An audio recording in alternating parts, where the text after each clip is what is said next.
บัตเตียนครับ งานวัดเหมือนที่วันนี้คือที่นั่นป้าเจออะ บัตเตียนครับจ่ายให้ครับ ขอบคุณค่ะขอบคุณค่ะ thank you thank you ขอบคุณครับขอบคุณครับยิ้มหวานกันเร็ว ขอบคุณครับ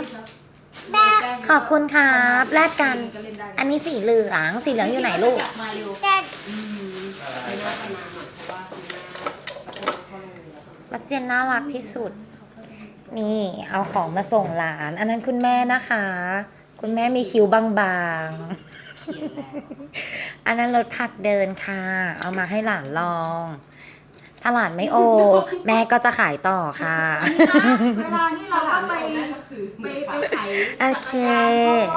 มารีวิวเล็กๆนะคะ ของเล่นร้าน Bunny Baby and Toy นะคะ เดี๋ยวให้คุณแม่ส้มรีวิวให้อีกทีนะคะ กับน้องบาสเตียนรูปหล่อ ได้เลยว่าหรือ ขอบคุณค่ะ